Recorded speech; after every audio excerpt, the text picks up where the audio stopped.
इधर देखिए, टॉपिक आपका है क्या है? क्रांतिक कोण। क्रांतिक कोण को कहते हैं अंग्रेजी में क्रिटिकल एंगल। क्या कहते हैं? Critical angle. जब प्रकाश की किरण सघन माध्यम से विरल माध्यम में जाती है तो प्रकाश की किरण अभिलंब से दूर हट जाती है।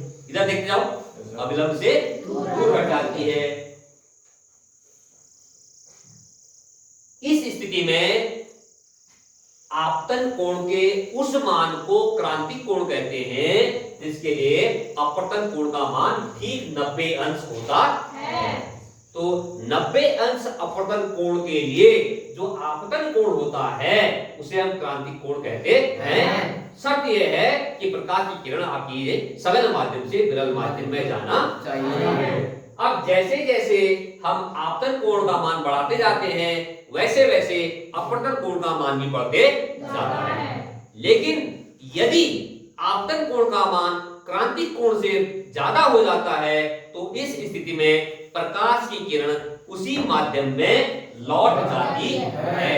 इस घटना को कहते हैं पूर्ण आंतरिक परावर्तन। पूर्ण आंतरिक परावर्तन। अब आप मुझे बताइए, यदि प्रकाश की किरण सघन माध्यम से विरल माध्यम में जा रही है, क्रांतिक कोण का मान 40 डिग्री है। कितना है?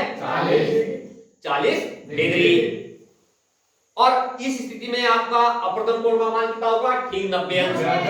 अब यदि मैं आपतन कोण का मान 40 डिग्री से थोड़ा सा भी बढ़ा देता हूं, माना 45 डिग्री कर दिया, कितना कर दिया? 45। तो अब आपका जो अपवर्तन कोण होगा वो और बढ़ जाएगा, यानी कि प्रकाश की किरण उसी माध्यम में लौट जाएगी। इस घटना को कहते हैं पूर्ण आंतरिक परावर्तन। आपने देखा होगा कि ऑप्टिकल फाइबर केबल होती हैं जिसके द्वारा आपका जो है संचार की प्रक्रिया संपन्न हो रही है, रोड के किनारे बिछी रहती है। टेलीफोन लाइंस रोड के किनारे बिछी हुई है, अंडरग्राउंड, वो आपकी क्या है, उसमें पूर्ण आंतरिक परावर्तन की घटना होती है। उसमें क्या होती है? पूर्ण आंतरिक परावर्तन की घटना होती है, यानी कि ऊर्जा एक सिरे से, प्रकाश ऊर्जा एक सिरे से प्रवेश करती है और दूसरे सिरे पर बगैर किसी नुकसान के पहुंच जाती है।